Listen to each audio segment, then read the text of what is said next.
Hello and welcome to all my champions. सारे champions को very very good morning. एक बार ऑडियो वीडियो बता दीजिएगा। Is everything okay? Audio video बता देना।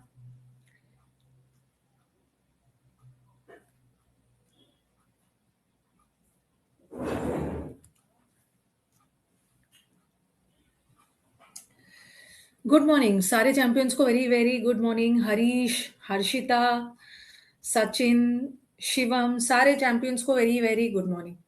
और अब आपके दिमाग में आ रहा होगा कि मैम आज आप बैठ के पढ़ा रहे हो।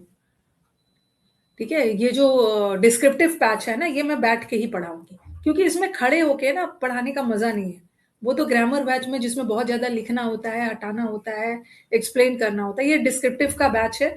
और आई वांट कि ये बैच में कमेंट बॉक्स एकदम मैं ऑन रखूंगी। ये बैच इंटरैक्टिव होना चाहिए। ओके, ये बैच इंटरैक्टिव होना चाहिए। इंटरैक्टिव का मतलब है कि अगर मैं कुछ समझाती हूँ ना किसी टॉपिक से रिलेटेड, तो आप लोग भी अपना अपना कमेंट्स, जनरली जनरली मैं, जब भी आप कमेंट बॉक्स में ज्यादा क्वेश्चन भेजने लगते हो तो मतलब कमेंट करने हो तो मैं आपको डांट देती हूँ कि देखो भाई, कमेंट मत मत करो, जो मैं समझा रही हूँ उस पर ध्यान लगाओ। बट डिस्क्रिप्टिव का बैच एक ऐसा बैच होने वाला है ना, ठीक है, जिसमें कमेंट बॉक्स में चाहती हूँ कि एक्टिव रहे। ठीक है, मैं कुछ डिस्क्रिप्टिव में आइडियाज बताऊंगी, देखो इस टॉपिक पे ये लिखा जा सकता है, और कमेंट बॉक्स में आप अपनी तरफ से कुछ रिस्पॉन्स दोगे। ये कमेंट बॉक्स में डिस्क्रिप्टिव बैच में आपका रिस्पॉन्स बहुत मैटर करता है। रिस्पॉन्स हो या जो कुछ भी डाउट हो, जो भी डाउट हो कि मैम ऐसा लिख सकते हैं, इस टॉपिक पे ये भी ऐड किया जा सकता है, अगर ऐसा करे तो क्या मार्क्स कटेगा, मतलब सारा चीज आप बोल सकते हो। हाँ, ओके। और ये जो थोड़ा सा आज पहली क्लास है, तो थोड़ा सा मैं टाइम ले रही हूँ, अदरवाइज सब क्लास में ना डायरेक्टली हम लोग टॉपिक स्टार्ट कर देंगे। ओके, ये जो डिस्क्रिप्टिव का बैच है, थोड़ा सा बता देती हूँ। आज पहली क्लास है, थोड़ा सा ये जो डिस्क्रिप्टिव का बैच है हाँ, इसमें सारा ये सारे एग्जाम, मतलब जो जो एग्जाम्स में, जैसे बैंकिंग में, ठीक है, बैंकिंग में डिस्क्रिप्टिव आता है। सीएपीएफ, सीएपीएफ का तो नोटिफिकेशन भी आ गया। सीएपीएफ का सेकंड पेपर तो पूरा डिस्क्रिप्टिव ही रहता है। ट्रांसलेटर एग्जाम हो, आईबी का एग्जाम हो, कोर्ट एग्जाम्स हो, सिविल कोर्ट का एग्जाम्स हो, या कोई भी स्टेट एग्जाम्स हो, कोई भी स्टेट एग्जाम्स हो, हर जगह डिस्क्रिप्टिव आता ही है। दिल्ली हाई कोर्ट, सबके लिए ये है। मतलब समझ जाओ ना, जो भी डिस्क्रिप्टिव का एग्जाम हो, जहां पर एसे आता हो, जहां पर लेटर आता हो, डिस्क्रिप्टिव में क्या पूछेंगे? ऐसे पूछेंगे, लेटर पूछेंगे, रिपोर्ट पूछेंगे, ईमेल पूछेंगे, प्रेसी पूछेंगे। प्रेसी का मतलब होता है संक्षेपण। प्रेसी पूछेंगे। और आजकल एसबीआई में सिचुएशनल एनालिसिस भी पूछ रहे हैं। तो इस बैच में सारा चीज कवर होने वाला है। ठीक है, सारा चीज कवर होने वाला है। ये मत सोचिए कि मैम ये हमारे एग्जाम का है, ये हमारे एग्जाम्स का है, क्योंकि डिस्क्रिप्टिव का अलग अलग नहीं आता है। ओके, डिस्क्रिप्टिव का एक ही बैच आएगा, दी ट्रिपल एसबी में आता है, एएसओ में।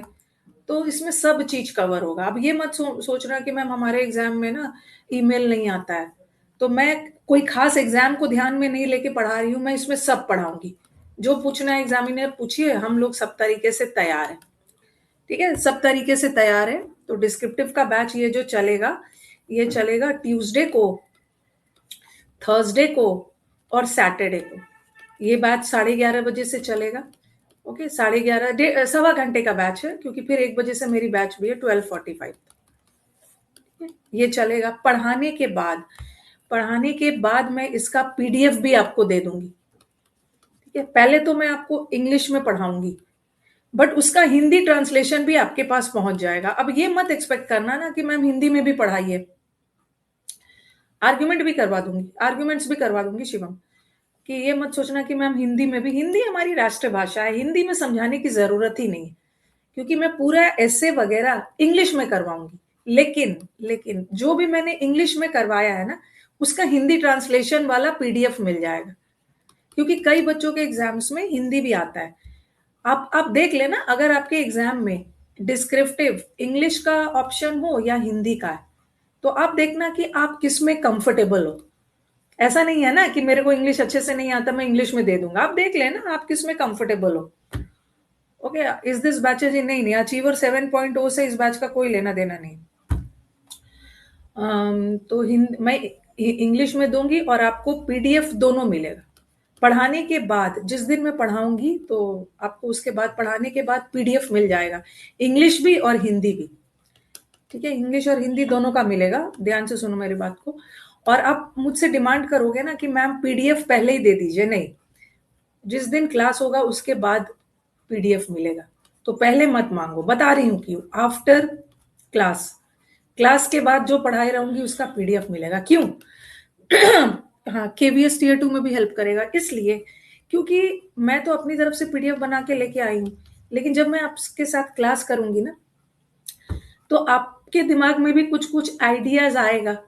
क्लास के दौरान आप मुझे कुछ कुछ और आइडियाज दोगे और मुझे लगेगा ना कि ना ये स्टूडेंट का ये आइडियाज भी पीडीएफ में इंक्लूड किया जा सकता है, तो मैं उसको इंक्लूड करके क्लास के बाद ही दूंगी। ओके, क्लास के बाद ही दूंगी, तो पीडीएफ पहले मत मांगना, क्लास के बाद ही दूंगी। कुछ मुझे एक्स्ट्रा ऐड करने का मन हुआ, अगर पहले से दे दूंगी तो मैं ऐड नहीं कर पाऊँ। ठीक है, तो क्लास के बाद। और दूसरा, एक अपने स्टूडेंट को एक चीज बहुत इंपॉर्टेंट बोलना है कि आपके एग्जाम में ऐसे भी आएगा। ठीक है, आर्ग्यूमेंट भी किसी के एग्जाम में आ जाता है, किसी के एग्जाम में रिपोर्ट भी आता है, किसी के एग्जाम में प्रेसी भी आता है। ठीक है, लेटर और ईमेल तो अलग है। कहने का मतलब ये है ना, पैराग्राफ भी आता है, हाँ, पैराग्राफ राइटिंग भी आता है। तो मेरे को कहने, पैराग्राफ और प्रेसी, पैराग्राफ लिखना सीख जाओगे प्रेसी लिख लोगे, प्रेसी लिखना सीख जाओगे पैराग्राफ भी आता है। मेरे को ये बता, आप लोग को बताना है ना कि जिस दिन आप ऐसे लिखना सीख जाओगे ना, ठीक है, तो हमें बहुत ज्यादा एम्फोसिस ऐसे पे डालना है। सीएपीएफ के लिए भी है, हमें बहुत ज्यादा एम्फोसिस ऐसे पे डालना है। ठीक है, जो बच्चा ऐसे लिखने का तरीका सीख जाएगा वो बच्चा पैराग्राफ भी लिख लेगा। ओके, पैराग्राफ तो छोटा होता है, वो बच्चा प्रेसी भी लिख लेगा। प्रेसी के भी थोड़े से टेक्निक्स होते हैं, वो मैं आपको बता दूं। ओके, जो बच्चा ऐसे लिखना सीख जाएगा ना, वो आर्ग्यूमेंट लिखना भी सीख जाएगा, वो रिपोर्ट भी सीख जाएगा, वो पैराग्राफ भी लिखना सीख जाएगा और वो प्रेसी भी लिखना सीख जाएगा।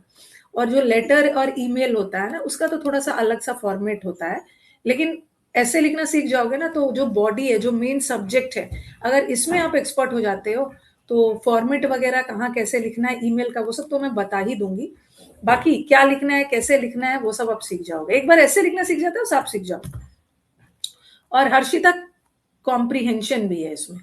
जैसे आपके नॉर्मल एग्जाम्स में कॉम्प्रीहेंशन क्या आता है, कॉम्प्रीहेंशन में आपका एक क्वेश्चन, एक पैसेज रहता है, पैसेज पे बेस्ड क्वेश्चन रहता है, 4 ऑप्शन रहता है और आपको टिक करना रहता है। बट यहाँ पर ऐसा नहीं है। ओके, यहाँ पर ऐसा नहीं है। यहाँ पर आपको क्या करना है ना कि कॉम्प्रीहेंशन पे एक क्वेश्चन आएगा और 2 से 3 लाइन में उस क्वेश्चन का आंसर अपने शब्दों में लिखना है। ठीक है, पैसेज समझ के, जैसे आपके स्कूल लेवल में भी आता था, तो ये भी आप लिख लोगे। अगर आप ऐसे लिखना आ गया ना, अगर आपको लिखने की कला आ गई, तो कॉम्प्रीहेंशन का 3-4 लाइन भी लिख लोगे, प्रेसी भी लिख लोगे, रिपोर्ट भी लिख लोगे, आर्ग्यूमेंट भी लिख लोगे, सब सब लिख लोगे। तो ऐसे पे हमें बहुत ध्यान देना है।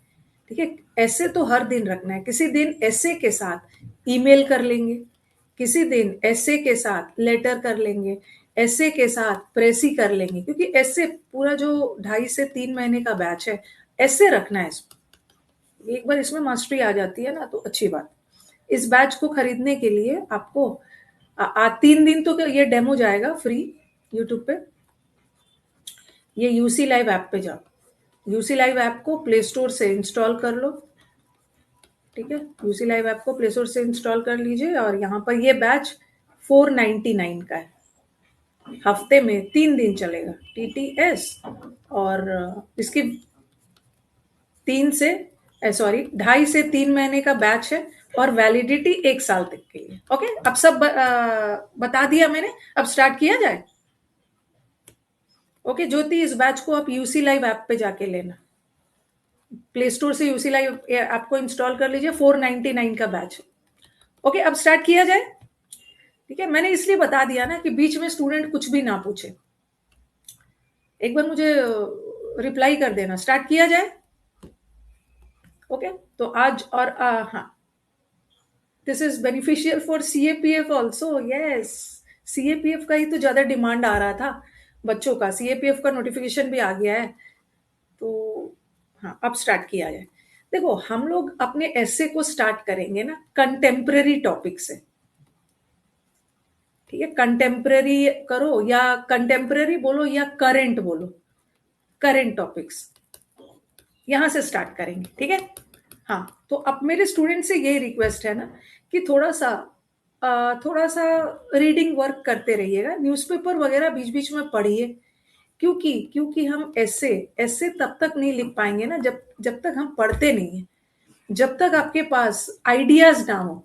मैंने कोई टॉपिक दे दिया, क्योंकि ऐसे ऐसे तो नहीं आएगा my first day at school, school का पहला दिन या अ विजिट टू अ जू, चिड़ियाघर की सैर, ये सब वाला तो आएगा नहीं ना। ज्यादा ये करंट टॉपिक्स पे पूछते हैं, करंट टॉपिक्स हो या कोई सोशल टॉपिक्स हो, ठीक है? तो मैं वो सब तो आपको पढ़ाऊंगी, सोशल टॉपिक सारा कवर करूंगी, करंट भी सारा कवर करूंगी। इसके लिए थोड़ा सा पढ़ना है, न्यूज़पेपर वगैरह थोड़ा सा पढ़िए, क्योंकि जितना ज्यादा पढ़े रहोगे ना उतनी ज्यादा आपके दिमाग में आइडिया आएगा। ऐसा तो नहीं है कि अचानक से आपको अपना कोई एक्सपीरियंस लिखना है, जिसके लिए आपको तैयारी की जरूरत नहीं है, आप कुछ भी लिख सकते हो। लेकिन किसी भी मुद्दे पे लिखने के लिए उस मुद्दे पे आपको जानकारी होनी चाहिए ना, उस मुद्दे पे आपको आइडियाज होनी चाहिए, तभी तो आप लिख पाओगे, ठीक है? तो थोड़ा सा पढ़ने का काम भी करिएगा, न्यूज़पेपर वगैरह पढ़ते रहिएगा। जैसे आज का जो मैंने टॉपिक चुना है ना, आज का जो मैंने टॉपिक चुना है दैट इज आर्टिफिशियल इंटेलिजेंस, और बहुत ट्रेंडिंग टॉपिक है। और मैंने कोशिश की है कि हम लोग क्या करने वाले, बता रही हूँ। हम लोग एक दिन में ना एक टॉपिक से रिलेटेड जितने भी टॉपिक्स बन सकते हैं, जैसे आर्टिफिशियल इंटेलिजेंस, एआई, आज के डेट में अभी आर्टिफिशियल इंटेलिजेंस से रिलेटेड दिल्ली में भी चल रहा था, आर्टिफिशियल इंटेलिजेंस का प्रोग्राम चल रहा था दिल्ली में भी, आर्टिफिशियल इंटेलिजेंस से रिलेटेड बात करेंगे। एग्जाम में क्या करते हैं, ध्यान से सुनना। पहले तो एग्जाम में जो टॉपिक दिया है ना, पहले देखना कि वो किस बारे में पूछ रहा है। कभी कभी क्या होता है, आर्टिफिशियल इंटेलिजेंस दे देते हैं, आर्टिफिशियल इंटेलिजेंस पे आप ऐसे लिखिए, ठीक है? कभी कभी ये बोलते हैं ना, आर्टिफिशियल इंटेलिजेंस लिख देंगे। ध्यान से सुनना बात को।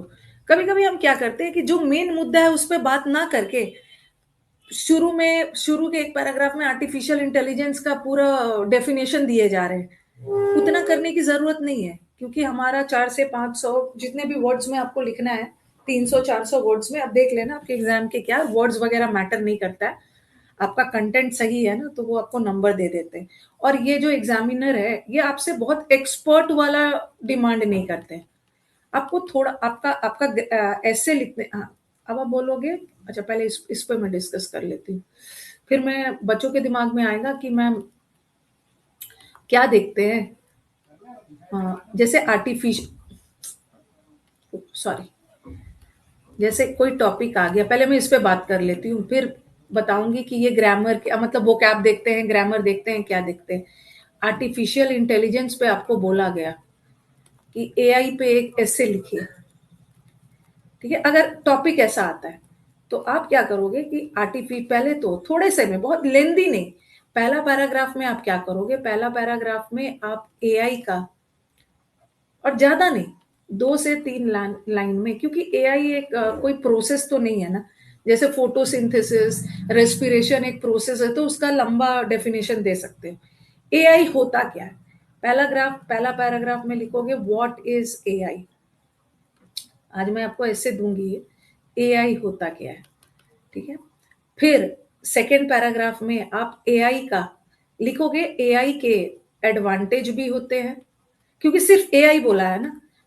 आप सेकेंड पैराग्राफ में लिखोगे कि एआई का एडवांटेज भी होता है और एआई का डिसएडवांटेज भी होता है, ऐसा लिख सकते। या तो आप ऐसा करोगे, व्हाट एग्जैक्टली इज एआई, पहले आप एआई लिखना, ऐसा करना। पहले आप एआई होता क्या है लिखना, ठीक है? फिर एआई के एडवांटेजेस लिखना, एआई का एडवांटेज क्या है। एआई का एडवांटेज आप क्या करना, 2 से 3 पैराग्राफ में लिख सकते हो, या 2 पैराग्राफ भी चलेगा। फिर एआई का डिसएडवांटेज भी 2 से 3 पैराग्राफ में लिखना, क्योंकि इन्होंने सिर्फ एआई बोला है, सिर्फ एआई बोला है, तो हम एडवांटेज भी लिख सकते हैं, डिसएडवांटेज भी लिख सकते हैं, दोनों लिख सकते हैं। 2 से 3 पैराग्राफ में लिखना। और कोई भी ऐसे का ना जैसे इंट्रोडक्शन जरूरी है, कोई भी ऐसे का इंट्रोडक्शन जरूरी है, वैसे ही कोई भी ऐसे बिना कंक्लूजन के अधूरा है। अगर आप एग्जाम में लिख रहे हो और आपको लग रहा है कि टाइम की कमी हो रही है, तो आप क्या करो, जल्दी जल्दी अपने बीच वाले पार्ट को समेटो, बट कंक्लूजन जरूर लिखना। ओके, कंक्लूजन जरूर लिखना है। क्या लिखोगे? जिस चीज का एडवांटेज और डिसएडवांटेज होता है, उसके कंक्लूजन में क्या लिखोगे? कंक्लूजन में आपको लिखना है कि इसको सही तरीके से यूज करना है, क्योंकि इसका एडवांटेज भी है और इसका डिसएडवांटेज है। अब डिसएडवांटेज है, इसका मतलब ऐसा थोड़ी है कि हम पूरी तरह से एआई का यूज छोड़ देंगे।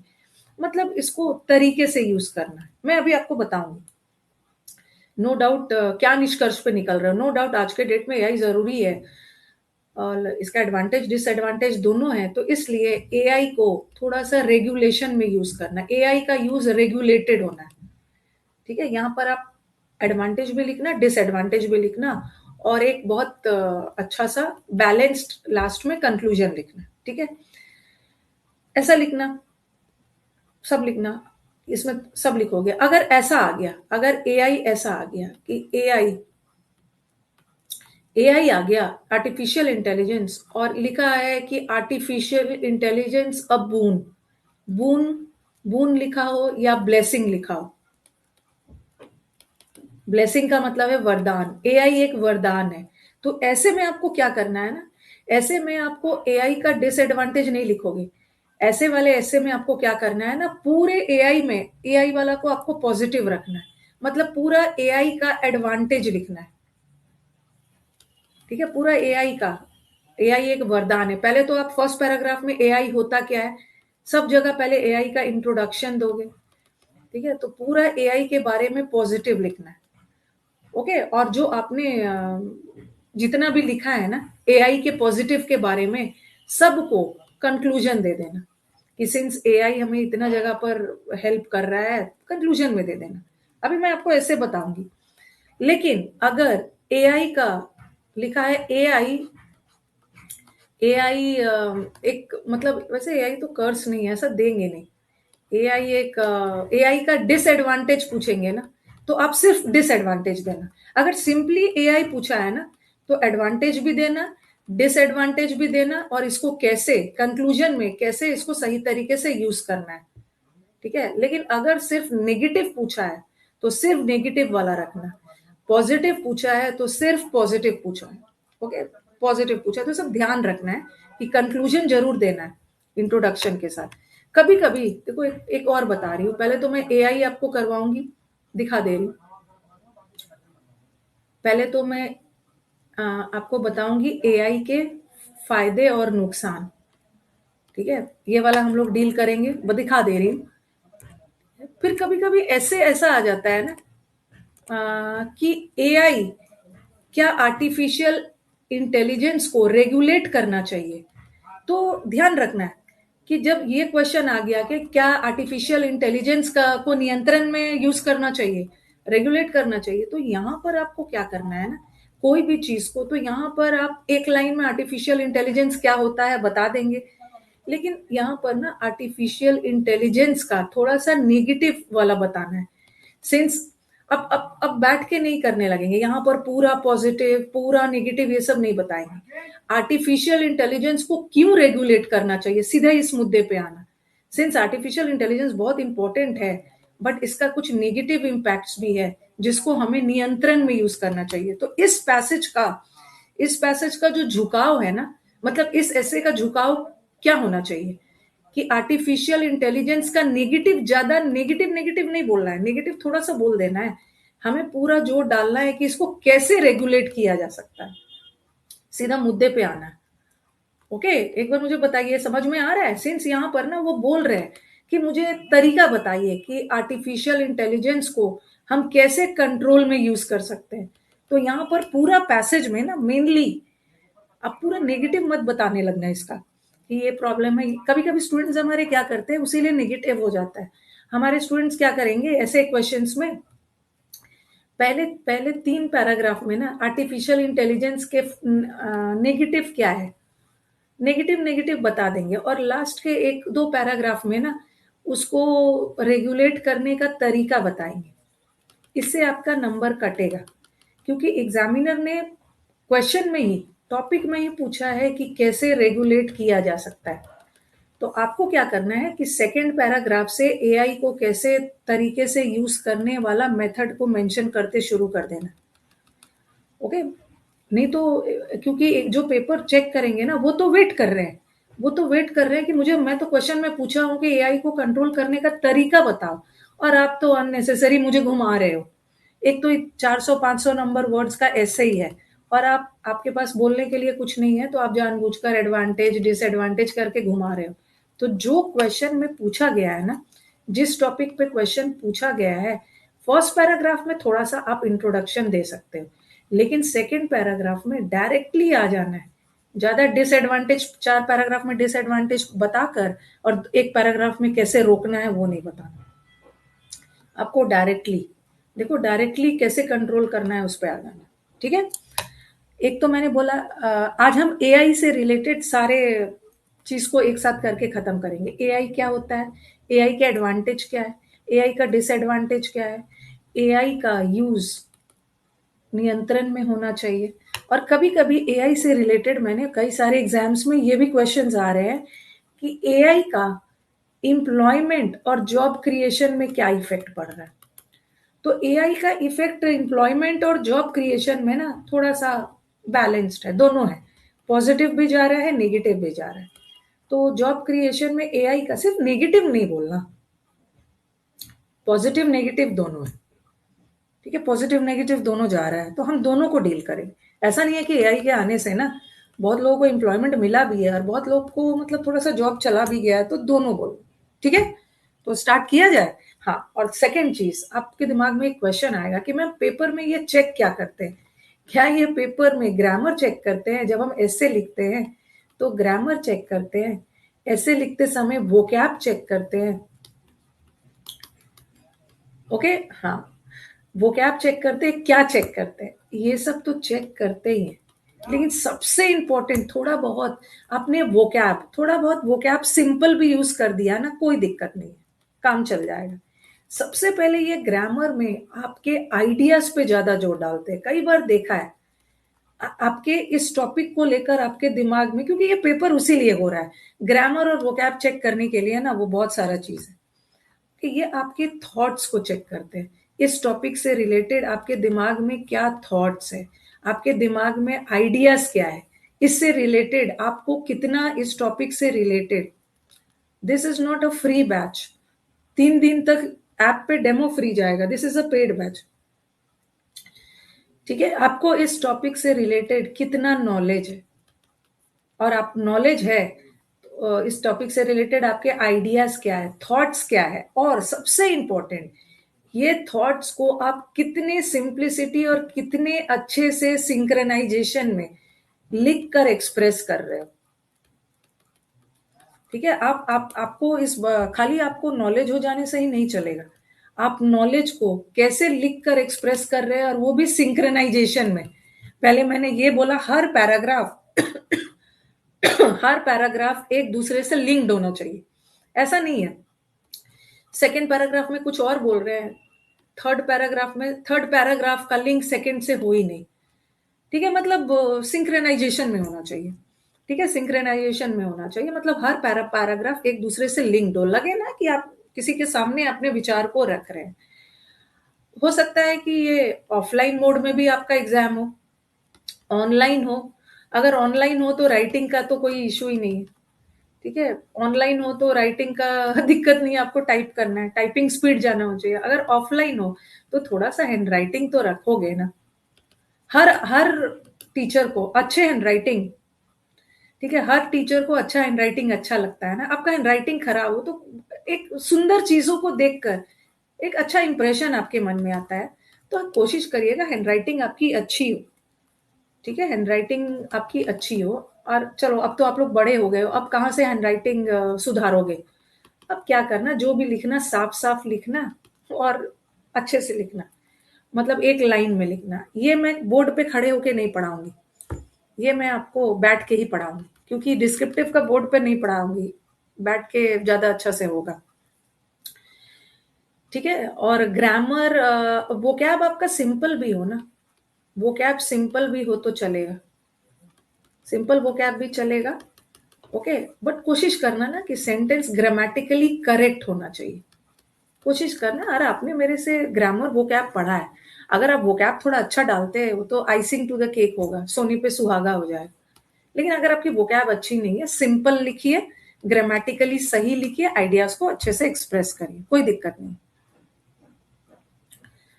ओके, नहीं बोर्ड पे नहीं पढ़ोगे, बुरा मत मानना, बोर्ड पर एक्टिव रहता है, नहीं बोर्ड पे नहीं होगा, डिस्क्रिप्टिव का बैच बोर्ड पे नहीं होता, क्योंकि मुझे आपका कमेंट सेक्शन देखना होता है।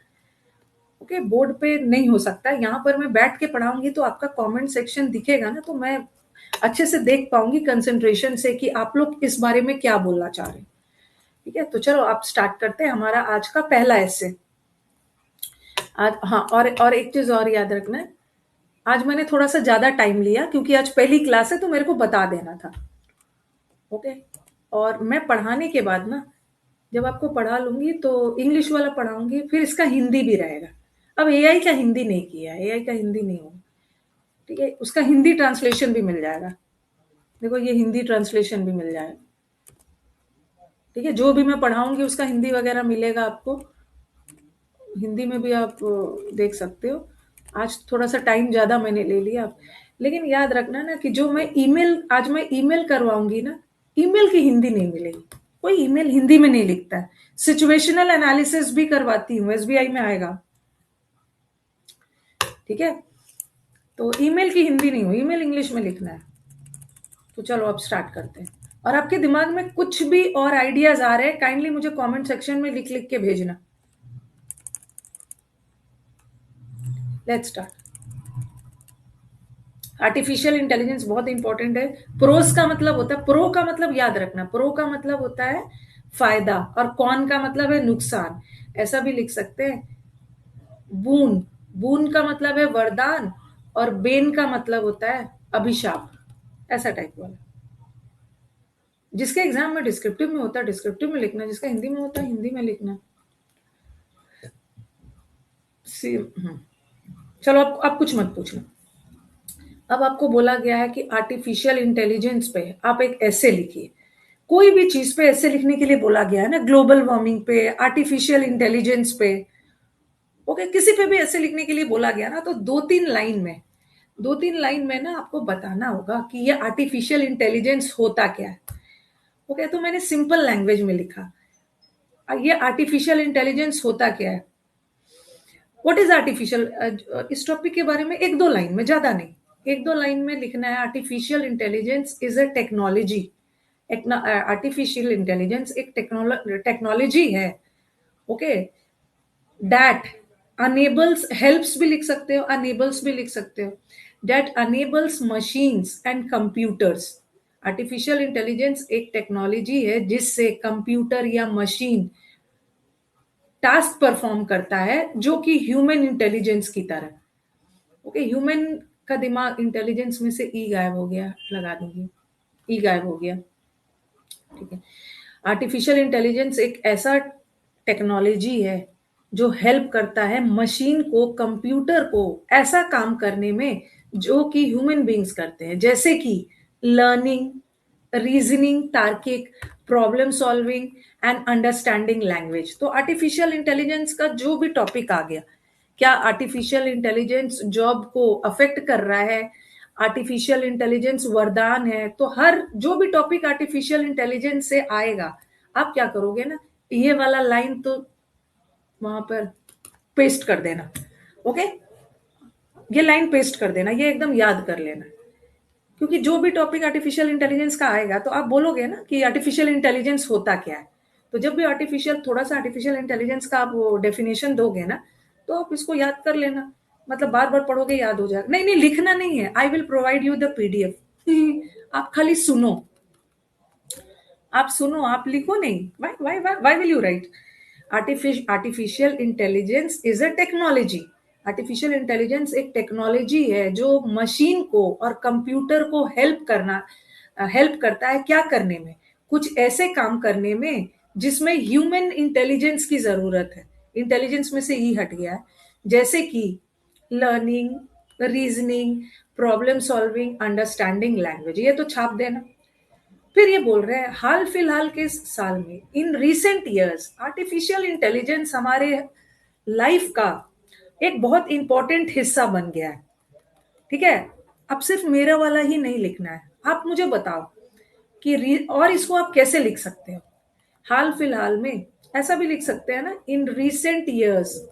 अब थोड़ा सा और अच्छा लिखना है तो आप ऐसे लिख सकते हो, in recent years AI AI has become, जैसे मैंने वहां पे लिखा है कि AI has become an important part of our life, तो आप लिख सकते हो थोड़ा और इम्प्रेशन डालने के लिए पेपर चेकर पे, पेपर सेटर, इवेलुएटर पे।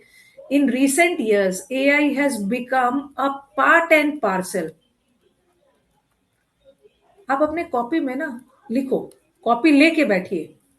ठीक है, अगर आपको कभी भी बताना हो ना कि कोई चीज आपके लाइफ का बहुत इंपॉर्टेंट हिस्सा बन गया है, तो आप ये भी लिख सकते हो, it has become, it has become an important part, it has become an important part of our life, ये तो इजी है, ऑफ आवर लाइफ, ये तो इजी है। ठीक है, और थोड़ा सा आवाज आ रही होगी, इसको इग्नोर करिएगा।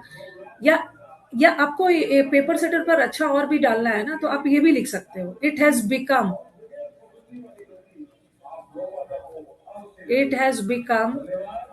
अ पार्ट एंड पार्सल।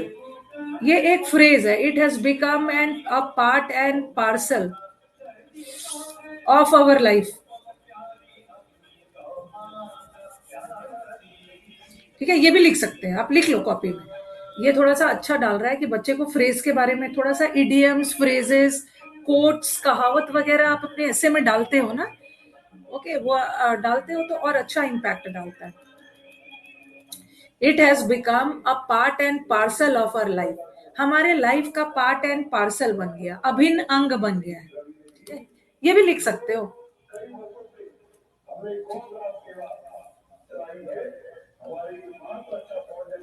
ओके, तो ये आप लिख सकते हो कि हाल फिलहाल के सालों में AI has become an part and parcel of our life, AI has become an important part of our everyday life. Smartphone से और कैसे इंपॉर्टेंट लाइफ का हिस्सा हो गया है, आगे हम लोग बताएंगे। स्मार्टफोन से लेकर ऑनलाइन शॉपिंग, हॉस्पिटल से लेकर transportation, AI offers many valuable benefits to individuals and society. ठीक है, एआई का हमारे लाइफ में एक बहुत इंपॉर्टेंट हिस्सा हो गया। और अब बताएंगे कि कैसे, नहीं ब्रेड एंड बटर नहीं हो, ब्रेड एंड बटर मतलब रोजी रोटी होता है, रोजी रोटी नहीं बना है, हमारे लाइफ का एक इंपॉर्टेंट हिस्सा बन गया। और थोड़ा सा बता देना कि स्मार्टफोन से लेकर हॉस्पिटल, ट्रांसपोर्टेशन, शॉपिंग, एआई में का बहुत वैल्यू बेनिफिट है, सिर्फ हमारे इंडिविजुअल के लिए नहीं बल्कि सोसाइटी के लिए भी। ठीक है, अब बताएंगे कि क्या बेनिफिट है। हमने यहाँ पर थोड़ा सा बोला, पहले तो हमने बोला कि एआई का हमारे लाइफ में बड़ा इंपॉर्टेंट रोल है। और इंपॉर्टेंट रोल, कैसे इंपॉर्टेंट रोल है थोड़ा सा बता देना। स्मार्टफोन से लेकर यहाँ से यहाँ तक एआई हमें हेल्प करता है, हमें भी और सोसाइटी को भी। अब हम बताएंगे कि क्या क्या हेल्प करता है। ठीक है, पहले हम अब बेनिफिट्स बताएंगे, बेनिफिट्स बताएंगे। वन ऑफ द ग्रेटेस्ट फायदा ऑफ एआई क्या है, एआई की वजह से हमारी एफिशिएंसी और स्पीड बढ़ जाती है। जो काम हम 4-5 घंटे में कर सकते हैं, एआई से तुरंत हो जाता है। तो एआई एफिशिएंसी बढ़ा देता है, एफिशिएंसी बढ़ जाती है और हमारा काम स्पीड हो जाता है, क्योंकि अभी हम फायदे बता रहे हैं तो हम पूरे फायदे पे ही करेंगे। ठीक है, एआई सिस्टम्स, तो अब थोड़ा सा ना, जो भी फायदा बताओगे ना, एक दो लाइन में बताओगे कि कैसे एआई हमारी एफिशिएंसी और स्पीड बढ़ाता है। खाली ये बता के छोड़ नहीं देना है, एक पैराग्राफ में नहीं, थोड़ा सा बता देना स्पीड कैसे बढ़ा रहा है एआई। ओके, एआई, एआई के एनालाइज, एआई एक ही समय पे सेकंड्स में ये बहुत सारे डेटा को एनालाइज कर सकता है। AI system can analyse large amounts of data with in seconds, जिससे बिजनेस फास्टर हो जाता है और एक्यूरेसी भी आ जाती है डिसीजंस में।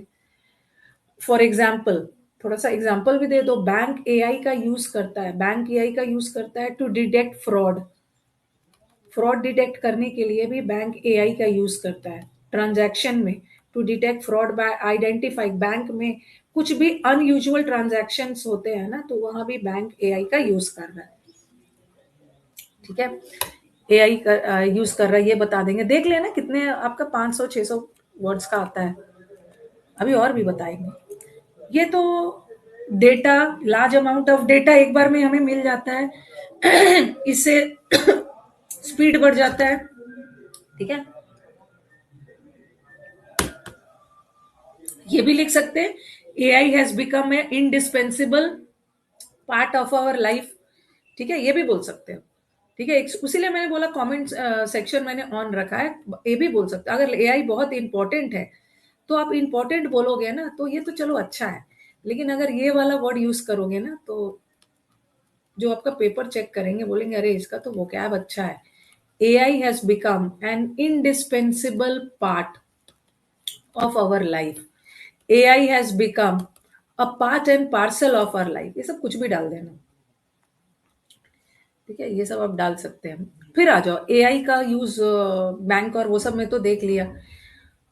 अब एआई का और कहाँ कहाँ यूज है, इंडस्ट्रीज में भी।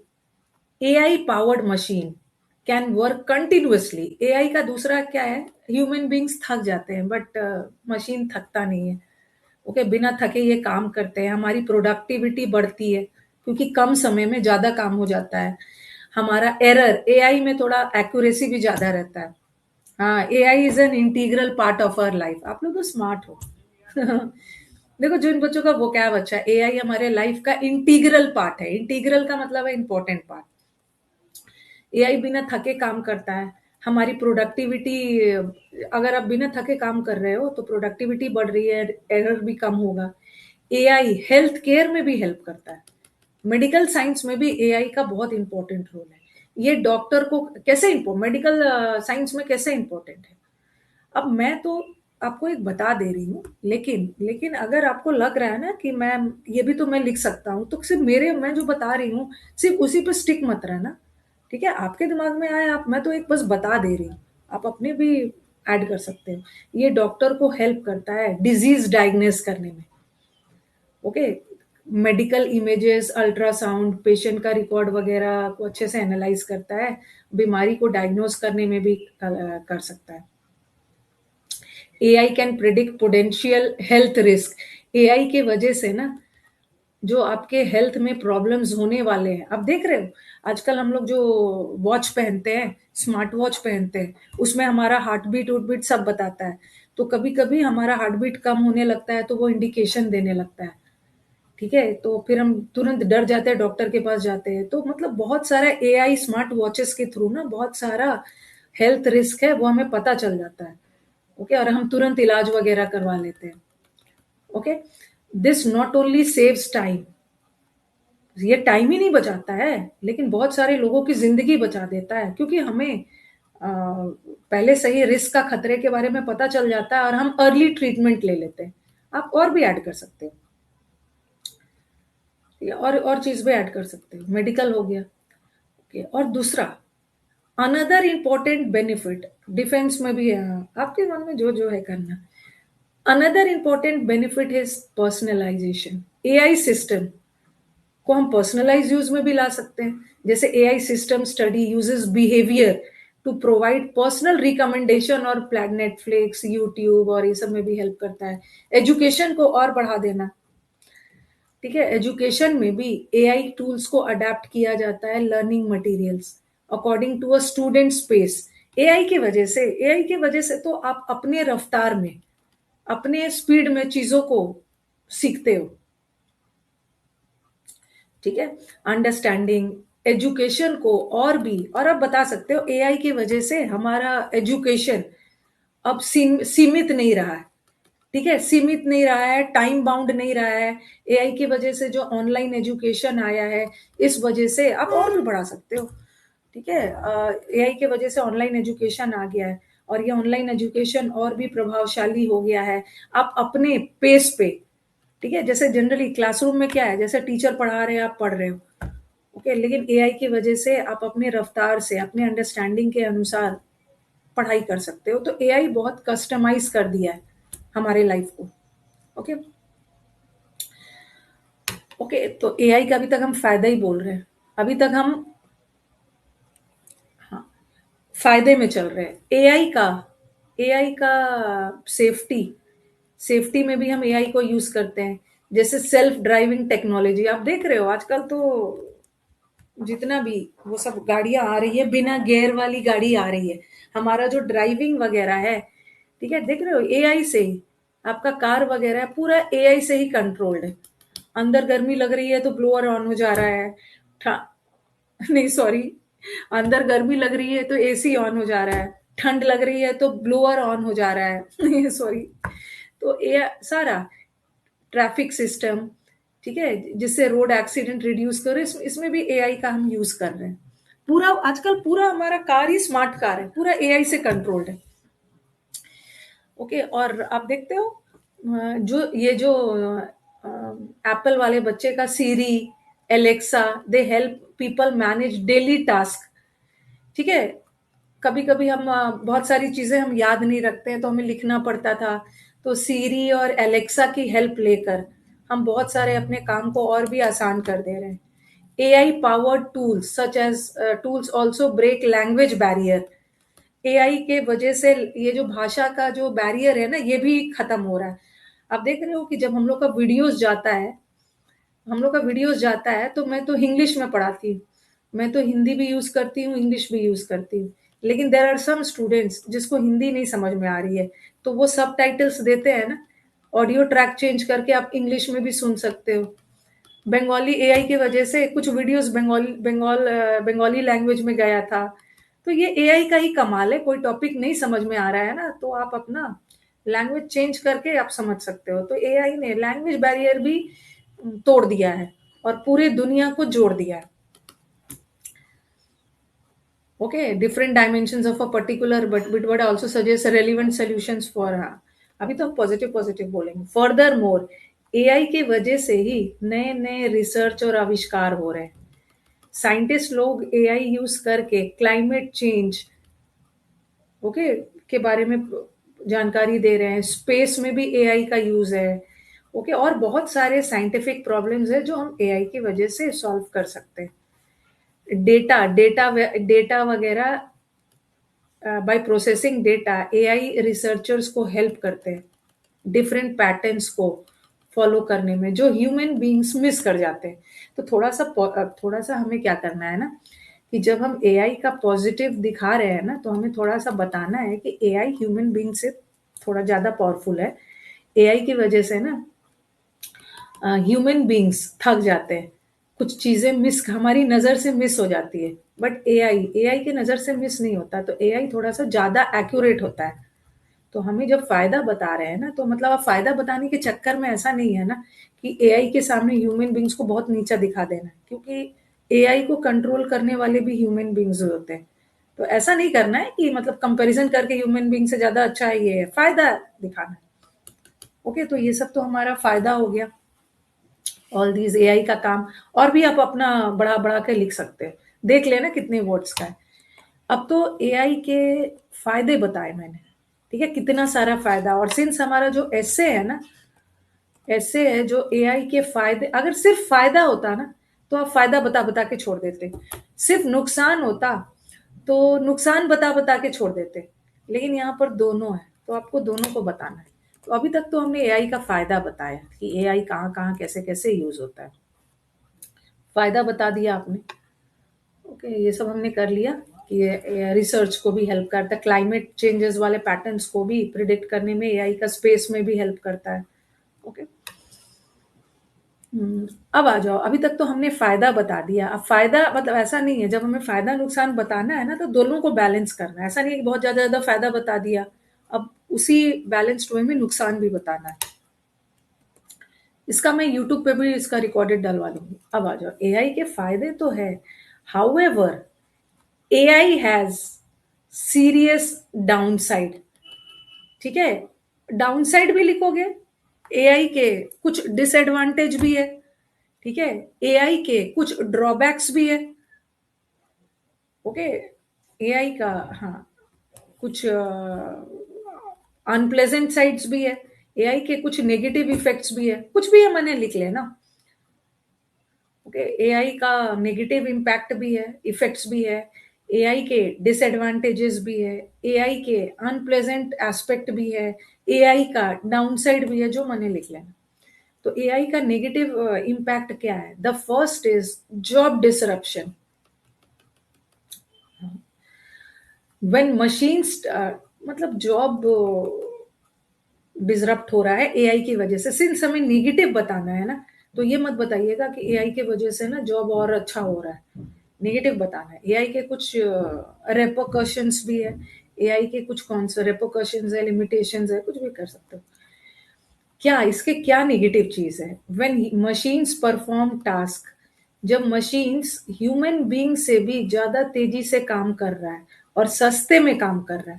आप किसी एम्प्लॉय को हायर किए हो, उसको 50,000 दे रहे हो मंथली, और उसी का काम एआई कर रहा है, एआई कर दे रहा है, तो कुछ तो गड़बड़ हो जा रहा है ना। इससे तो जॉब उसकी चली जा रही है, उसका जॉब एआई खा ले रहा है। जब वही काम सस्ते में और बहुत तेजी से हो रहा है, तो इस वजह से सम रोल्स में श्रिंक, मतलब सम रोल्स का मतलब है सम एम्प्लॉयमेंट एआई की वजह से श्रिंक, श्रिंक मतलब कम हो गया, या कभी तो वो एम्प्लॉयमेंट पूरी तरह से डिसअपियर हो जाता है। Specially in office and factory work, खास करके जो एआई का जो नेगेटिव इफेक्ट क्या किसमें है? ऑफिस और फैक्ट्री वर्क में। ओके, जो पर्सन पूरा डेटा और वो सब करते थे, अब एआई उनकी जगह कर दे रहा है, और सस्ते में और तेजी से कर रहा है, तो उनकी जॉब ये खा रहा है। दूसरी चिंता की बात क्या है? अनदर कंसर्न क्या है? AI is bias, AI unfair है। ओके, एआई में होता क्या है ना, ये सबसे, ये वाला याद रखना, जब भी आपको एआई का नेगेटिव बोलना हो ना, तो ये पहलू को एकदम यूज करना कि एआई जो है ना, ये बायस्ड होता है, एआई बायस होता है और अनफेयर होता है, ये वाला एकदम जरूर यूज करना है। क्योंकि एआई में ना जैसा डेटा डाला गया है वैसा वो रिस्पॉन्स देगा या ऐसा डिसीजन करेगा। ये ह्यूमन बीइंग्स की तरह नहीं है। ह्यूमन बीइंग्स के अंदर फिर भी ये एआई से ज्यादा तार्किक क्षमता है। ह्यूमन बीइंग्स के अंदर इमोशन है, ठीक है। कभी कभी ह्यूमन बीइंग्स कुछ गलत डिसीजन देने वाले होते हैं, लेकिन सामने वाले को देखकर ह्यूमन बीइंग्स के इमोशंस है, मतलब तार्किक क्षमता ज्यादा है, तो वो अपना डिसीजन बदल भी सकते हैं। अगर उन्हें लगा ना कि उनका डिसीजन गलत है, तो वो सिचुएशन को ध्यान में देखकर अपना डिसीजन बदल भी सकते हैं। बट एआई में ऐसा कुछ नहीं है। एआई में तो जैसा डेटा डाल रहे हो, अगर कोई व्यक्ति डेटा वगैरह पक्षपात करके डाला है, तो रिजल्ट भी एआई का वैसे ही होगा। तो ये डालना, ठीक है, ये वाला आपको डालना है, ये वाला जरूर यूज करना। ठीक है, एआई का तो एक फैक्ट्री वगैरह और वो सब में तो एआई जॉब खा ही रहा है। ओके, और देखो दूसरी चिंता की बात क्या, एआई बहुत पार्शियल है, अनफेयर है। क्यों? If A for example in hiring और लेंडिंग डिसीजन, डिसीजन खास करके किसमें एआई पार्शियल है? डिसीजन देने में। थोड़ा सा और बढ़ाकर भी आप लिख सकते हो। Privacy is also big issue, और एआई में आपका डेटा वगैरह लीक का भी तो प्रॉब्लम है। ओके, प्रीवेसी भी एआई बहुत बिग इशू है, बिकॉज बहुत सारे AI systems rely on personal data. जब हम कोई भी चीज को यूज करते हैं, एलेक्सा हो, शिरी हो, तो हम देखते हो हमारा हर चीज गूगल से कनेक्टेड है। तो क्या होता है ना कि हम अपना सारा डेटा मशीन को दे चुके हैं, तो समटाइम्स प्रिवेसी भी चिंता का कारण हो जाता है, क्योंकि हम बहुत सारे पर्सनल डेटा उनके साथ शेयर कर दिए। There is also the risk of miss use, AI का गलत तरीके से यूज होता है, जैसे कि डी फेक में, स्कैम में, हाईजैकिंग में। बहुत सारा डेटा हाईजैक आपका कर लिया जाता है, तो रिस्क है इसका गलत तरीके से यूज हो रहा है। तो फिर ये बोल रहे हैं, ठीक है, अब थोड़ा सा ना आप, मैंने थोड़ा सा कम रखा हुआ है, लेकिन आप क्या कर सकते हो, आप थोड़ा सा एआई का नेगेटिव यूज बढ़ा सकते हो। ठीक है, एआई का, इसलिए मैंने थोड़ा सा इसका नेगेटिव कम रखा है ना, क्योंकि आगे जाके मैंने थोड़ा सा ना एआई का नेगेटिव बोला है, तो मुझे लगा कि बार बार क्यों रिपीट करना है। यहाँ मैंने एआई का थोड़ा नेगेटिव यूज इस पे ज्यादा ध्यान दिया, तो आप क्या कर सकते हो कि ये वाले, ठीक है, ये वाले ऐसे में से पढ़ने, क्योंकि अल्टीमेटली पढ़ने की चीज है ना, ऐसा थोड़ी, अगर ज्यादा आइडिया होगा तो कोई भी चीज कहीं भी डाल सकते हैं। तो यहाँ मैंने एआई का ना कुछ नेगेटिव ज्यादा बोला है, इसलिए मैंने एआई का थोड़ा सा यहाँ पर नेगेटिव कम रखा है। ओके, आप वहां से भी उठा सकते हो जो आगे मैं नेगेटिव बोलूंगी। फाइन है, तो फिर ये बोल रहे हैं कि ठीक है, एआई का पॉजिटिव भी है, एआई का नेगेटिव भी है, तो करना क्या है। तो हमें फाइनली क्या करना है, ओवर डिपेंडेंस एआई पे नहीं रखना, जरूरत से ज्यादा डिपेंड नहीं होना। एआई पे हम जरूरत से ज्यादा डिपेंड होंगे ना, तो हमारा जजमेंट करने वाली क्षमता कम हो जाएगी। Okay, and mistakes made by AI can be hard to explain. जो एआई ने मिस्टेक किया है, हम उसको एक्सप्लेन नहीं कर पाएंगे, क्योंकि हमारी जजमेंट वाली क्षमता कम हो जाएगी। तो हमने इसका एआई क्या होता है थोड़ा सा बताया, पॉजिटिव क्या होता है बताया, नेगेटिव क्या होता है बताया। तो अब हमें करना क्या है, कंक्लूजन, कंक्लूजन जरूर देना। AI can greatly improve, no doubt, AI health care, जो आपने यहाँ पर बोला है ना, ये जो आपने एआई का पॉजिटिव बोला था ना, यहाँ पर एआई का पॉजिटिव बोला, और पॉजिटिव बोल बोल के आपने समझाया भी है। यहाँ भी आपने एआई का पॉजिटिव बोल बोल के पूरा डिटेल में समझाया है, बट लास्ट वाले पैराग्राफ में समझाना नहीं है। आपने जो जो बोला है ना, एक एक वर्ड में समराइज कर देना। Okay, no doubt AI research और इनोवेशन में, हेल्थ केयर में, ओके, सिक्योरिटी में, प्रोडक्टिविटी में, डेली लाइफ में हेल्प तो करता है, बट इसको अच्छे से यूज करना है। इसका पॉजिटिव और नेगेटिव दोनों है, लेकिन हम इसको अच्छे से यूज करना है ना। और एआई के लिए स्ट्रॉन्ग लॉज, ट्रांसपेरेंसी, ये सब होना चाहिए, और ट्रेनिंग मिलनी चाहिए, ताकि एआई यूज करने के पहले लोगों को ट्रेनिंग दी जानी चाहिए, ताकि इससे सोसाइटी को मैक्सिमम बेनिफिट मिले बिना किसी नुकसान के। We will be learning precis also, ठीक है। तो बोलेंगे एआई का, एआई अब फिर से पूरा मत बोलने लगना एआई, हमें नो डाउट ये सब जो अब कंक्लूजन का मतलब क्या है, कंक्लूजन का मतलब होता है ना, जो चीज आपने बोला उसको समराइज करना और एक सजेशन देना, ठीक है, सजेशन देना कि एआई तो नो डाउट ये सब में हेल्प करता है, बट इसको ध्यान से यूज करना है। और सजेशन में क्या है, एआई के लिए, एआई यूज करने के लिए ट्रेनिंग मिलनी चाहिए, लॉज, नियम कानून बननी चाहिए, ताकि सोसाइटी को और हमें एआई का मैक्सिमम फायदा मिले, ना कि नुकसान। ठीक है, तो सब ठीक है, एक बार मुझे बता दो सब ठीक है, आगे बढ़े, कुछ पूछना है तो पूछिए। कुछ पूछना है तो पूछ सकते हैं। आज हम ऐसे से शुरू कर रहे हैं, फिर हम वो भी करेंगे, हम लोग सब करेंगे। अभी तो हम लोग यहाँ 2.5 से 3 महीने हैं ना। हाँ, strong laws needs to be implement का मतलब होता है ना, इम्प्लीमेंट का मतलब होता है लागू करना, लेकिन पहले तो स्ट्रॉन्ग लॉज वगैरह बनाएंगे, ओके, फिर लागू होगा, ठीक है। अब आ जाओ, अभी तो हमने एआई का पॉजिटिव पढ़ा, एआई का नेगेटिव पढ़ा। दोनों पढ़ने के बाद हमने निष्कर्ष निकाला कि ठीक है, इसका पॉजिटिव नेगेटिव दोनों है, लेकिन नेगेटिव को कंट्रोल करने के लिए कुछ नियम कानून और वो सब बनना चाहिए। अब आ जाओ, अब कभी कभी हमारा ऐसे ऐसा भी आ सकता है कि अब डायरेक्टली आप बोलो कि एआई का यूज रेगुलेट करने का मतलब है नियंत्रण में रखना। एआई को कैसे नियंत्रण में यूज करना चाहिए, और कोई भी चीज को आप नियंत्रण में तभी यूज कर रहे हो ना, ओके, कोई भी चीज को आप रेगुलेशन में तभी यूज करोगे जब वो आपके लिए हानिकारक है। जैसे फोन, फोन फायदेमंद भी है, हानिकारक भी है, तो नियंत्रण में उसका यूज करना चाहिए। अब हम क्या करेंगे कि ऐसे का टॉपिक देखो, should artificial intelligence be regulated. अब हम क्या करेंगे, हमारा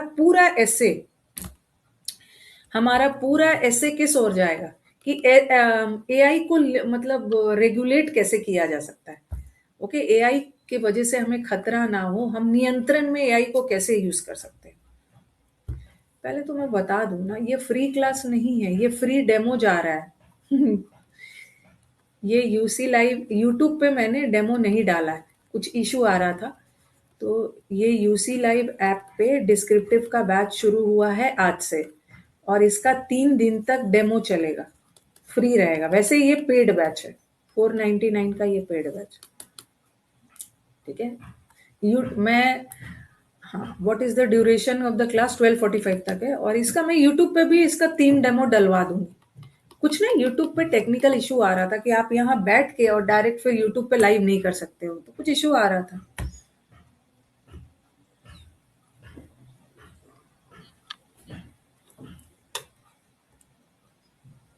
हम्म, ठीक है। तो अब हमें करना है कि एआई का, इसमें भी वही छाप देना है। पहले तो एआई को कैसे नियंत्रण में यूज करना है, ठीक है, एआई को कैसे नियंत्रण में यूज करना है ना, आप ये लाइन छाप देना। ठीक है, एआई को ये लाइन भी छाप सकते हो, शुरू वाला, एआई होता क्या है। या आप एआई को नियंत्रण में ऐसे भी कर सकते हैं, एआई को लिमिटेड यूज करना है। लिमिटेड यूज एआई को कब करते हैं, कोई भी चीज का लिमिटेड यूज कब होता है। ठीक है, कोई भी चीज का लिमिटेड यूज तब होता है ना, जब वो पूरी तरह से लोगों में फैल गया है। कोई भी चीज का बहुत ज्यादा वाइड स्प्रेड यूज हो रहा है। AI had become rampant. ठीक है, एआई का बहुत अंधाधुन यूज हो रहा है, किसी भी चीज का अंधाधुन यूज हो रहा है, तभी तो जाके आप उसको नियंत्रित करोगे ना। तो आप पहला पैराग्राफ में ऐसे भी स्टार्ट कर सकते हो कि सिंस ये हमारे लाइफ के एक इम्पॉर्टेंट हिस्सा बन गया और विभिन्न क्षेत्रों में ये फैल गया है, इसलिए इसका यूज नियंत्रण में होना चाहिए। ऐसे भी स्टार्ट कर सकते हो। तो यहाँ पर मैंने ऐसे स्टार्ट किया है। एआई को नियंत्रण में क्यों यूज करना है, क्योंकि एआई एआई बहुत जगह यूज हो गया है। एआई हमारे लाइफ का एक पार्ट एंड पार्सल हो गया है, हमारे एवरीडे लाइफ का एक हिस्सा बन गया है, वो सब यूज कर देना। Okay. Yes, there should be a proper registration of people who want to use AI so that misuse of AI can be checked. Also, there should be a watermark on AI generated content. अरे ये सब नहीं लिखना है, ये सब ना मतलब थोड़ा सा हमें ना एक जनरल रोकने के लिए लिखना है। आप थोड़ा सा बहुत ज्यादा पर्सनल हो गए हो। ठीक है, आप थोड़ा सा ज्यादा पर्सनल हो गए हो कि कैसे उसको ये करते हैं। ये थोड़ा सा फॉर्मल ऐसे लिख रहे हैं ना, तो एक जनरल सोल्यूशन बताना। जनरल सोल्यूशन खट, और आप खुद फील कर रहे हो ना, देखो कि मैं कमेंट बॉक्स में मैं बैठ के, जैसे बाकी सारे बैचेस तो मैं खड़े होके बोर्ड पे पढ़ाती हूँ, मैं बैठ के इसलिए पढ़ा रही हूँ ना ताकि मैं आपका कमेंट पढ़ पाऊँ कि आपके क्या विचार है, और आपके विचार को मैं बोलूँ ताकि बाकी बच्चे भी सुन सके। ठीक है, इसीलिए मैं बैठ के पढ़ा रही हूँ, लेकिन मुझे नहीं लग रहा है उससे आपको कोई फर्क पड़ रहा है, क्योंकि यहाँ लिखना थोड़ी है। पढ़ाने के बाद मैं इसका पीडीएफ दे दूंगी। क्या एआई को रेगुलेट करना चाहिए, आज मैं सिर्फ ऐसे ही पढ़ा पाऊंगी। ओके, तो क्यों क्यों एआई को रेगुलेट करना चाहिए। तो पहले तो बोलोगे कि इसको रेगुलेट करने की जरूरत क्यों आ पड़ी है, क्योंकि ये हमारे लाइफ का एक इंपॉर्टेंट हिस्सा बन गया है। From voice assistant and online recommendation to medical, medical से लेके ट्रांसपोर्टेशन से लेके ड्राइविंग कार से लेकर सब जगह एआई, एआई आ चुका है। AI is transforming how we work, communicate and make decisions. तो एआई हमारे लाइफ का, आप यहाँ से भी उठा पाते, यहाँ से भी उठा सकते हो। देखो, ऐसा नहीं है कि मैं जो बोल रही हूँ बस, बस आपको इसके बारे में पता होना चाहिए। आप यहाँ से भी उठा सकते थे। इन इन रीसेंट, आप ये एआई नहीं बताते, आप यहाँ से उठाते। इन रिसेंट ईयर एआई हमारे अगर आपको ये इजी लग रहा है तो ये भी उठा सकते हो। एआई हमारे लाइफ का एक इतना इंपॉर्टेंट हिस्सा बन गया, स्मार्टफोन से लेकर शॉपिंग से तक। ठीक है, हॉस्पिटल से लेके ट्रांसपोर्टेशन तक एआई हमें हेल्प करता है। एआई हमें हेल्प करता है। तो यहाँ पर वो बोल रहे हैं ना, यहाँ पर वो बोल रहे हैं वन स्ट्रॉन्ग रीजन एआई को नियंत्रित में करने का, नियंत्रण में लाने का एक स्ट्रॉन्ग रीजन क्या है, कि ये गलत डेटा पर ये काम इनको गलत डेटा दिया जाता है तो ये इनकरेक्ट डिसीजन देता है। Okay, for example AI used in hiring and lending और पॉलिसी में unintentionally discriminate against certain groups. अगर हम एआई के थ्रू लोगों को का रिक्रूटमेंट करते हैं, एम्प्लॉयमेंट करते हैं, तो गलत अगर डेटा सही नहीं दिया गया है ना, तो ये सर्टेन ग्रुप्स के बीच में पक्षपात करेगा। ठीक है। दूसरा, विदाउट क्लियर रूल्स सच सिस्टम्स, अगर सही रूल्स ना दिया जाए तो ऐसे सिस्टम सामाजिक इनजस्टिस प्रमोट करेंगे और लोगों के बीच ट्रस्ट खोएगा। ओके, रेगुलेशन, तो इसलिए रेगुलेशन जरूरी है। एआई को रेगुलेट करने की को जरूरत है ताकि हर चीज पारदर्शी रहे, फेयर रहे और अकाउंटेबल, जिसकी जवाबदेही। तो सबसे पहले मैंने आपको बोला ना कि आपको एआई को रेगुलेट करने की जरूरत क्यों है। एआई को रेगुलेट करने की जरूरत क्यों है, तो वहां पर बताना कि एआई में जो एआई बायस है, ठीक है, अनफेयर है, डेटा सही तरीके से नहीं, जैसा डेटा डाला वैसा रिजल्ट देगा। अगर डेटा डालने में ही पक्षपात कर रहे हो तो रिजल्ट भी तो बायस्ड आएगा ना। तो सबसे पहले इसीलिए वहां पर एआई को रेगुलेट करने की जरूरत है ताकि समाज में बिना भेदभाव किए, ठीक है, वो अपना डिसीजंस ले और एआई ट्रांसपेरेंट हो, पारदर्शी तरीके से काम करे। दूसरा, एआई को रेगुलेट करने की जरूरत क्या है। एआई को रेगुलेट इसलिए करने के लिए ना आप उसका नेगेटिव बताओगे, ठीक है। तो इसलिए मैंने पिछले वाले ऐसे में ना थोड़ा सा नेगेटिव को कम रखा। आप एआई का जब नेगेटिव लिखना हो ना तो यहां से भी उठा सकते हो। दूसरा, एआई के क्या नेगेटिव है, डेटा, डेटा और सिक्योरिटी कंसर्न है, ठीक है। एआई डिपेंड करता है large amounts of personal data such as location. आप देखते हो कोई भी ऑनलाइन वगैरह आप बताते हो तो अपना लोकेशन शेयर करते हो ना, इससे आप अपना पर्सनल डेटा दे रहे हो, आपका लोकेशन शेयर हो रहा है। हेल्थ रिकॉर्ड आप शेयर कर दे रहे हो, ऑनलाइन बिहेवियर, ये मतलब सारा चीज एआई से हम शेयर कर दे रहे हैं। इफ दिस डेटा इस डेटा को गलत तरीके से कोई मिसयूज कर ले, अगर हम डेटा को सही से प्रोटेक्ट करके नहीं रख रहे हैं, अगर इसका गलत तरीके से मिसयूज हो जाए तो इस आपका लोकेशन ट्रेस कर लेता है कि आप कहीं बाहर हो, तो आपके घर में चोरी हो सकती है, आपका पूरा मिसयूज बाय कंपनीज, और मतलब बहुत तरीके से गवर्नमेंट्स भी इसका गलत तरीके से मिसयूज कर सकते हैं। रेगुलेशन अगर हम नियंत्रित करते हैं तो this can set limits on data collection, ठीक है। कुछ इस पे नियंत्रण डालना है कि कंसेंट, आपके कंसेंट से, ओके, आपकी सहमति से, कई बार क्या होता है ना, बिना सहमति के बाय डिफॉल्ट आपका डेटा वहां पे शेयर हो जाता है। ओके, तो कुछ ऐसा करना है ना कि हमारे इंडिविजुअल का राइट्स प्रोटेक्ट रहे। एआई रेगुलेशन और किस लिए इंपॉर्टेंट है, फॉर सेफ्टी एंड रिस्पॉन्सिबिलिटी।